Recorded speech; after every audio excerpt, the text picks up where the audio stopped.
독성가스 확산에 따른 피해 예측 방법론에 대한 비교 연구, 불산 누출 사고를 중심으로 발표하겠습니다. 목차입니다. 서론, 서론에는 연구 배경, 선행 연구조사, 연구 내용 및 모델, 본론에는 이론적 배경, 사고 시나리오, 대기 확산 해석, 대기 확산 시뮬레이션, 시뮬레이션은 CFD, 알로아, 코라, 파스트, 예측 결과 검증, 가상 시뮬레이션 예측, 마지막으로 결론에는 이제 결과와 결론으로 구성되어 있습니다. 참고 문헌이 있습니다.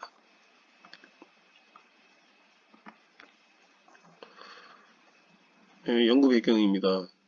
전 세계 화학물질의 유통량은 약 10만 종, 매년 400여 종의 신규 물질이 유입되고 있습니다. 특히 반도체, 전자통신, 정밀화학, 신소재 등 고부가치에 따른 화학물질 사용량은 증가 추세에 있습니다. 국내 산업이 고도화, 대형화, 집적화에 따라서 그 사용량의 증가뿐만 아니라 이 사고가 났을 때의 피해도 굉장히 커지고 있습니다. 2012년 9월 구미 불화수소 누출 사고가 발생해서 엄청난 피해를 가져왔습니다. 그 이후에 2015년부터 정부의 규제 강화 및 대형 사고의 뼈아픈 교훈에도 크고 작은 화학 사고가 계속 발생하고 있습니다. 2014년 삼성 화성공장 및 2014년, 2016년 금산의 불산 누출 사고 등이 계속 재발하였습니다. 불산은 맹독성, 또 피부 손상, 각막 파괴, 호흡곤란, 경련, 구토 등 사망에 이르는 물질입니다. 본 연구를 통해서 예측 범위가 실제 피해에 근접하게 산정되었는가를 확인해서 기업에서 최적의 크기의 방호 대책을 세움으로써 최적의 자연의 안전하고 효율적인 투자를 목적으로 합니다. 밑에 표는 보신 바와 같이 2013년 화성의 불산 누출 사고서부터 최근에 일어난 음성의 누출 사고까지를 정리했습니다. 선행연구조사입니다. 민미미 씨의 논문서부터 보시면 이제 3D 모델링, 그 다음에 예측 기법, 기상 조건, 그 다음에 피해 영향 결과 분석, 그 다음에 초기 대응, 알로아, 칼퍼프, 피해거리 산출 모형 등 보시는 바와 같이 CFD나 알로아, 그 다음에 뭐 코라, 파스트 등을 이용해서 피해 영향 범위를 예측한 것입니다. 그러한 논문을 주로 검토하여 본 연구에 활용하였습니다. 연구 내용 및 모델입니다.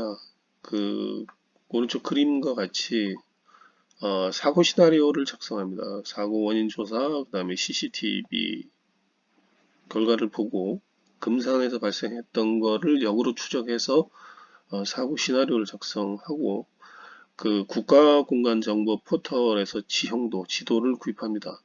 그거를 이제 오토캐드를 활용해서 2D 캐드 도면으로 변환을 합니다. 그 후에 스케치업 프로그램을 이용해서 지형도를 3D로 모델링합니다. 여기서부터는 이제 그 CFD인데요. CFD는 이제 격자 작업, 메싱 작업을 한 다음에 그 다음에 이제 52만 개로 나눴습니다. 그 다음에 그 대기하고 땅 지형을 이제 구분하는 바운더리 컨디션을 합니다. 그리고 나서 CFD를 돌리고요. 그 결과를 이제 분석을 해서 와리와 난류가 어떻게 흐르는지 그거를 이제 확인합니다. 그러고 나서 이제 그 알로아, 코라, 파스트를 활용해서 피해 범위를 그 이론적으로 계산을 합니다. 그 다음에 이제 환경부의 환경영향조사하고 비교해서 이 값이 얼마나 차이를 갖는지, 얼마나 유사한지를 확인해서 가장 적합한 프로그램을 찾게 되겠습니다. 그런 순서로 이루어지고 있고요. 보시는 것 같이 화학사고 사례를 수집한 다음에 불산의 물리적 특성 및 독성 자료를 수집하고 사고 시나리오를 작성하고 국토지리 정보를 이용한 사고 지역의 2D 도면을 작성합니다. 2D 도면을 오토캐드 도면으로 변환한 후에 스케치업을 이용한 3D 모델링, 스타 CMM 플러스를 이용한 CFD를 실시하고 알로하 코라 파스트를 이용한 CA를 실시합니다. 환경영향조사와 비교, 검증하는 절차입니다. 밑에 보시는 부분은 주요 사용한 이론적인 근거가 되겠습니다. 사고 피해 예측 기법에 관한 기술 지침, 누출원 모델링에 관한 기술 지침, 최악의 누출 시나리오 선정에 관한 기술 지침, 사고 시나리오 선정에 관한 기술 지침. 이 자료들은 무상으로 인터넷에서 다운받아 볼 수가 있습니다. 이론적 배경입니다. 불산의 특성은 불화수소는 대기에서 기체성 급성물질, 무색 자극성인 냄새, 그 다음에 가압, 냉각시 액화, 쉽게 액화화되는 성질을 갖고 있습니다. 사고 대비 물질로서 위험물 관리법하고 화학물질 관리법에는 사고 대비 물질로 되어 있고요. 고압가스 안전관리법에는 독성가스, 산업안전보건법에는 관리대상 물질로 구분되어 있습니다. ERPG는 이런 식으로 해서 이제 환산할 수가 있는데요. 루베의 메타의 3승 단위를 ppm 단위로 할 경우에는 이제 분자량의 온도를 변수를 넣어서 이렇게 곱하면 변환할 수 있습니다. 자, 우리가 그 ERPG2를 허용 농도 기준으로 잡고 있는데 농도 기준 거의 모든 사람이 1시간 동안 노출되어도 호주치 불능의 증상을 유발하거나 회복 불가능한 또는 심각한 건강상의 영향이 나타나지 않는 공기 중의 최도 농도 이 얘기입니다. 그러니까 대기 중에 노출되었을 때 1시간 정도는 크게 건강에 영향을 미치지 않는다. 그렇게 얘기하는 거고요. 불산의 이제 경고 표지를 보면 이제 부식성 물질입니다. 부식성 물질이고 그 다음에 극성 독성 물질, 그 다음에 표적장기 독성 물질, 그 다음에 NFPA는 401 이렇게 되겠습니다. 이게 이제 반응성, 화재, 이게 건강성, 화재, 반응성 이렇게 됩니다. 그래서 뭐 건강에 굉장히 유해하고 이제 반응은 별로 높진 않는데 이제 불은 화재는 거의 나지 않는다 이렇게 돼 있고요.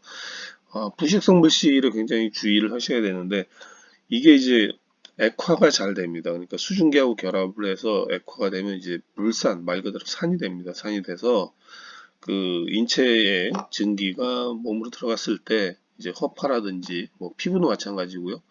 심각한 손상을 가져옵니다. 그래서 얘가 이제 급성 독성 물질에 해당되겠습니다. 아래 표에 보시면 실제 얼마나 위험한지를 보여줍니다.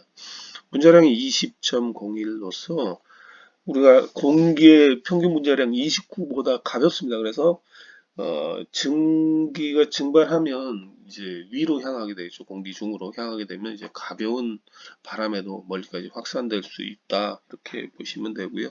확산되는 과정에서 이제 대기 중에 수분하고 만나면 액화되어서 다시 이게 떨어지겠죠. 그렇게 되면 사람의 피부에 묻거나 뭐 눈, 그다음에 호흡기에 들어가면 이제 치명적인 부식작용을 일으킵니다. 그 다음에 이제 끓는 점이 19.5도로서 일반적인 대기 온도에서는 급속한 증기화가 이루어집니다. 그 다음에 이제 어는 점은 마이너스 83도. 그러니까 여기서 84도서부터 이제 증기화가 되기 시작해서 29도가 채 안 돼서 굉장히 급속하게 증기화가 되니까 우리 일반적인 대기 중에 노출되면 이제 증발한다고 보시면 됩니다. 특히 상온 무렵에서는 엄청나게 증기화가 빠르다.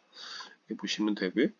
그다음에 이제 비중은 1.258이어서 이제 물보다는 좀 무겁네요. 그래서 같은 용기 1톤의 IBC 탱크에 들어있는 어, 불산의 무게는 100%인 경우에는 한 1.2586, 2528톤 정도. 그 다음에 증기 비중은 분자량에서 보는 것처럼 한 0.7, 공기1보다 상당히 가볍고요. 허용 농도는 0.5 ppm. 그러니까 우리가 40년 동안 건강하게 노출되어도 건강이 유지될 수 있는 것이 0.5 ppm. 그러니까 10의 마이너스 6승에 0.5니까 어마어마하게 작은 양이죠. 그러니까 노출이 되면 안 된다는 얘기죠. 노출되면. 그 다음에 요게 이제 LC52 급성 독성 물질이 342 ppm. 아주 이것도 극소량입니다. 그러니까 굉장히 치명적인 물질이 되겠습니다. ERPG2죠. 요게 20 ppm. 이것도 어마어마하게 작아서 불사는 굉장히 맹독성이다. 그리고 이제 확산이 쉽다. 이렇게 이해가 됩니다. 자, 그 불산의 증발 속도 계산인데요. 증발 속도는 풍속, 바람의 속도, 그 다음에 이제 분자량, 그 다음에 이제 증발할 수 있는 액체의 표면적, 그 다음에 증기압. 그렇죠? 그래서 요거는 이제 고유, 물질의 고유 특성입니다. 증기압, 분자량, 요거는 고유 특성이고요. 요거는 환경적인 거죠. 풍속, 면적, 그 다음에 이제 온도, 이런 것들은 다 환경적으로 변수이고, 요거는 이제 고유의 특성을 갖겠습니다. 그래서 풍속은 이렇게 구하고요. 그 다음에 농도, X, Y, Z 거리 떨어졌을 경우에 농도는 이런 식으로 구해지는데, 이제 확산계수, Y 방향의 확산계수, 이제 Y 거리, 그 다음에 뭐, Z 방향의 확산계수, 그 다음에 뭐, 이 높이, 뭐, 이런 거로 이제 구성이 되어 있습니다. 예, 요 식으로 해서 이제 그 수계산을 실시하였습니다. 증발량은 증발 속도에다가 시간을 곱하면 증발량이 되겠습니다. 자, 2D입니다. 오토캐드 2015년 판을 이용했고요. 버전 국가공간 정보 포탈을 이용해서 금산의 지형도를 DXF 파일로 구입을 합니다. 뭐 이런 식으로 이제 구입을 하면 오토캐드를 이용해서 DWG 파일로 이제 변환을 합니다. 그러고 나서 스케치업 2019년 버전을 이용해서 3D 모델링을 하면 STL 파일로 변환이 됩니다. 이렇게. 그 다음에 이제 CFD 스타 CMM 플러스 버전 12를 이용해서 이제 그 유체 분석을 하게 됩니다. 격자 구조하고 난류의 거던 확산을 예측합니다. 다음 사진에 그림에 보도록 하겠습니다. 그 다음에 결과 분석을 하게 되는데 피해 예측 영향 결과 분석을 하는데 이제 알로하 16년 버전하고 코라 19년, 파스트 19년 버전을 통해서 결과 분석을 합니다. 그래서 대안의 누출 시나리오, 그 다음에 가우시안 플럼 모델, 가변 가스를 이론적 배경으로 하고요. 바람의 방향, 대기 온도, 대기한 정도입니다. 대기한 정도, 대기 온도, 시골, 지형, 표면의 거칠기죠. 그 다음에 이제 퍼들, 그리고 이제 ERPG2, 구글 매핑, 피해거리 예측 등으로 해서 이 피해 영향 범위를 이제 예측해 보는 겁니다. 그림처럼 이렇게 풍량 이렇게 바람이 불었겠죠. 그랬을 때 ERPG 요거는 이제 1에 해당되고요. 요 무렵이 이제 2, 그다음에 요 무렵이 이제 요쯤 될 겁니다. 요쯤이 이제 1, ERPG 1에 해당되겠습니다. 자, 사고 시나리오입니다. 2016년 6월 4일 오후 6시죠. 충남 금산에 그 모 기업에서 5개 누출 입출하장에서 5개 입출하장에서 불산 55% 550kg이 누출되어서 그 중에 29kg이 60분 동안 대기 중으로 이제 확산되어 되었습니다. 요거를 이제 대기 중으로 확산된 부분을 예측해보고 피해 예측을 해보고 그 다음에 실증을 통해서 환경영향조사서하고 비교해서 이제 어떤 프로그램이 가장 적정하게 유사하게 나오느냐 이렇게 보여주면 그 프로그램을 이용해서 이제 기업에서는 피해 영향 범위를 예측해 보겠죠. 사고가 난 다음에 예측을 하는 게 아니라 우리가 쓰는 물질을 가지고 예측을 해 봅니다. 그래서 그 정도 범위까지가 예측이 되니 방어 수단도 그까지를 하는 것이 적정하겠죠. 기업이나 국가는 한정된 자원을 가지고 가장 효율적으로 사용을 해야 되는데 과하면 자원이 집중되지 않을 것 뿐더러 이제 효율도 떨어지겠죠. 범위가 넓어짐으로 그다음에 또 부족하게 되면 이거는 또 피해가 발생하겠죠. 그래서 가장 적정한 거를 해서 최적으로 투자를 하자. 그것이 이번 그 논문의 목적이고요. 그걸 하면서 이제 실증을 사례하고 이제 비교를 시나리오를 했지만 또 발생할 수 있는 것들, 계절적인 영향이라든지, 그 다음에 이번 사고 같은 경우는 초동조치가 작업자가 초동조치를 해서 피해 범위가 사실 굉장히 적었습니다. 근데 이제 초동조치를 안 하고 이제 방치했을 때, 방치하는 이유는 뭐 많겠죠. 매뉴얼이 없을 수도 있고요. 그 다음에 그 작업자가 미숙련자일 수도 있고요. 요즘 뭐 외국인도 많이 쓰니까 외국인만으로 구성됐다 그러면 작업을 했을 때 그런 돌발 상황이 있을 때 대처할 수가 없겠죠. 경험 부족일 수도 있고 교육 부족일 수도 있고 인지가 못할 수도 있습니다. 어디 딴 데가 작업 걸어놓고 요즘 뭐 자동으로 되니까 걸어놓고 펌핑을 시켜놓고 자기는 뭐 정상적으로 작동할 것이다. 그 다음에 이제 공정 시간이 뭐 30분이고 40분이니까 뭐 3, 40분 동안 어디 가서 커피를 먹거나 이렇게 놀 수도 있을 겁니다. 그러한 원인으로 인해서 이게 초동 대응이 안 된다 그러면 이 그 피해 영향 범위가 넓어질 수도 있겠죠. 그런 것들을 다 가상 시뮬레이션까지를 해봤고요. 이 금산처럼 이제 그 주민이 사는 데에서 도시하고는 좀 떨어진 완전 시골의 산속에 있는 데 같은 경우는 구인이 굉장히 어렵습니다. 그렇기 때문에 그 우리나라도 그 지방에 보면 그 외국인 근로자가 굉장히 많습니다. 외국인 근로자들은 언어가 다양해서 그 안전교육이 좀 미흡할 수밖에 없고요. 그 다음에 또 이분들이 뭐 영어를 굉장히 잘 구사하는 부분도 아니기 때문에 사실상 의사소통 부분도 경험에 의한 것이 뭐 이렇게 완전히 전달될 수 있다고 보이지는 않습니다. 하여튼 여러 가지 그 사고가 발생할 수 있는 요인들은 아직도 굉장히 많이 상존하고 있다. 그리고 불산 사용량은 반도체 산업이 확장됨에 따라서 반도체용 식각 재료의 대표적인 불산은 사용량이 계속 늘고 있다. 이 부분은 이런 누출 사고가 발생할 가능성이 계속 높다. 언젠가는 또 발생한다. 이런 것을 의미하게 되겠습니다. 자, 사고 시나리오입니다. 이렇게 보시면 이게 이제 IBC 탱크 1톤짜리인데요.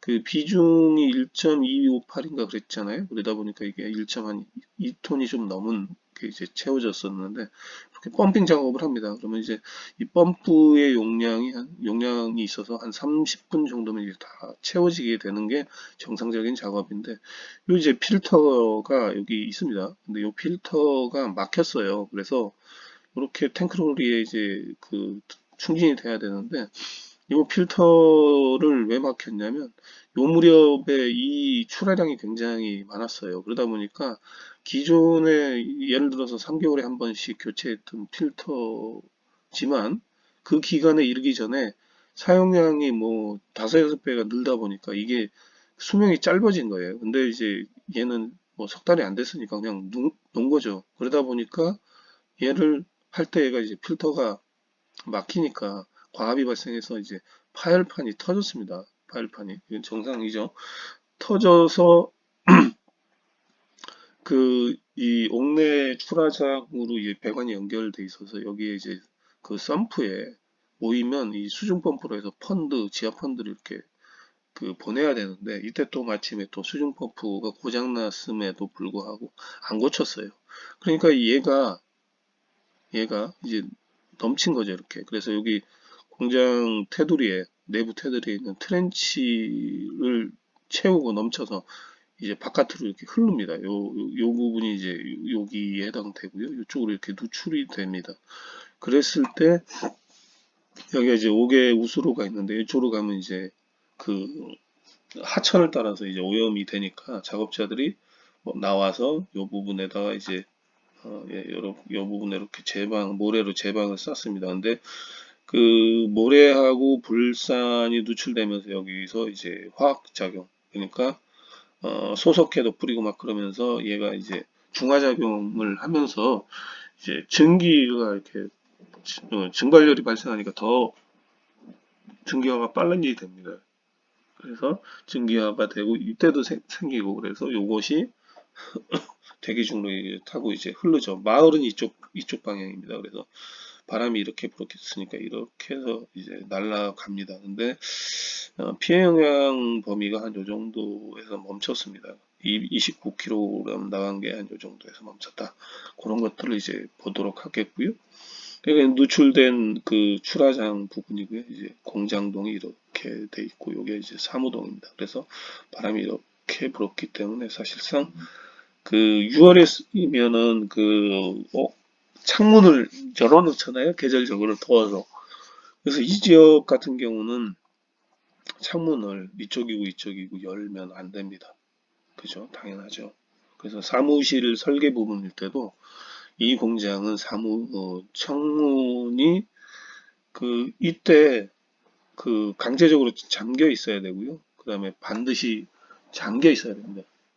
어떤 돌발 변수가 발생할 수 있을지 모르기 때문에 그런 설계 부분도 사실은 안 돼 있죠. 그런 것들도 이제 고민을 해야 될 것 같습니다. 자, 사고 일지입니다. CCTV 영상 녹화하고 그 다음에 작업자 인터뷰를 통해서 확인했고요. 그 다음에 임시 제방물의 이제 방제 작업은 29.75 해배 정도가 됐고요. 고인 불산에서 층기가 한 60분 정도 대기 중 확산을 했다. 그래서 3시 40분에 이제 하역 작업을 시작했고요. 6시쯤에 이제 불산 증기가 발생되기 시작했습니다. 그 다음에 6시 2분에 이제 하역장으로 일부 좀 누출이 돼서 5개 트렌치로 유입이 되기 시작을 해서 6시 17분에 이제 모래 제방을 쌓기 시작을 했고요. 그 다음에 6시 46분에 이제 중화 작업을 합니다. 그리고 7시 14분에 주민 대피가 됐고 7시 21분에 증기 발생이 감소됐습니다. 그 다음에 8시 22분에 그 불산 농도 측정을 이제 환경부에서 했겠죠. 그 다음에 11시 10분에 주민 대피가 해제됐습니다. 그래서 한 60분 정도 이제 증발이 된 것을 CCTV를 통해서 이제 확인할 수가 있었습니다. 이때 2명이 작업하였습니다. 자, 불산 농도 측정 결과는 검출이 되지 않았습니다. 자, 수계산으로 대기 확산을 이제 해석해 봅니다. 그래서 Y 방향의 확산계수입니다. 우리가 X, Y 했을 때 여기가 이제 누출 지점이고 이제 사람이 위치가 여기다 그러면 이제 수평 거리로 떨어진 거리가 이제 X고요. 그 다음에 이제 Y가 이제 대기 중으로 이제 하늘로 가는 높이가 이제 편차 Y겠죠. 그 다음에 이제 Z는 이 누출원으로부터 사람이 이제 이 방향으로 편차 떨어진 것을 얘기합니다. 그래서 가장 그 먼 거리를 계산했을 때는 그 y 값하고 이제 z 값을 이제 0으로 볼 수가 있습니다. 그 다음에 대문자 h는 그 누출 지점의 높이입니다. 근데 얘는 이제 바닥이었으니까 그것도 0이 되겠죠. 자, 시그마 y 값 y 편차 값은 이렇게 구합니다. 탄젠트 세타 값인데 세타 값은 또 C하고 D 로그 값이 이제 X가 되겠죠. 그래서 대기한 정도 CD일 경우 이제 거의 D일 겁니다. D인 경우에는 이제 C 값하고 D 값이 이렇게 주어져 있고요. 그거를 이제 변환하면 세타 값이 나오고 세타 값 넣어주면 이제 시그마 Y 값이 나옵니다. 그래서 시그마 Y 값은 요 X 거리에 따라서 20m, 40m, 60, 80, 100m일 경우에 대기한 정도의 값, 따라서 이렇게 나오고요. 그 다음에 시그마 Z, Z 방향의 확산계수는 A하고 B 값하고 이제 거리 X가 되겠습니다. 그래서 A하고 B가 나오고요. 안정도에 따라서 정해집니다. 그래서 시그마 Z 값은 X 거리에 따라서 여기 X 거리에 따라서 이렇게 계산이 되겠습니다. 자, 그것을 평균 농도 계산일 때 요 값에 Y, 시그마 Y, 시그마 Z, 그죠? 그 다음에 이제 이건 누출량이겠죠. 그 다음에 이제 거리, 이런 것들은 다 0이 되겠습니다. 0이 돼서 이렇게 계산을, 결국 요렇게 해서 계산을 이 됩니다. 요런 거는 다 없어지겠죠. 0이니까. 얘도 0, 얘도 00, 그죠? 00 이렇게 되니까 얘 값으로 계산을 하면, 대기 안정도 C일 경우에는 60m일 경우, 거리 60m일 경우 19.54 ppm이 나옵니다. 그러니까 ERPG2가 20 ppm이었으니까 약 60m가 조금 넘겠죠. 그때에 가 ERPG2가 될 것이고요. 대기 안정도 D일 경우에는 한 80m에서 21.11 ppm이니까 요거보다 약간 적은 수치가 나올 겁니다. 이렇게 해서 수계산은 60m, 80m 정도가 될 것이다. 이렇게 되고요. 자, 그 수계산한 부분을 우리 그 환경부의 환경영향조사서에 나온 값하고 한번 비교를 해보겠습니다. 거기서는 여기를 제시를 했거든요.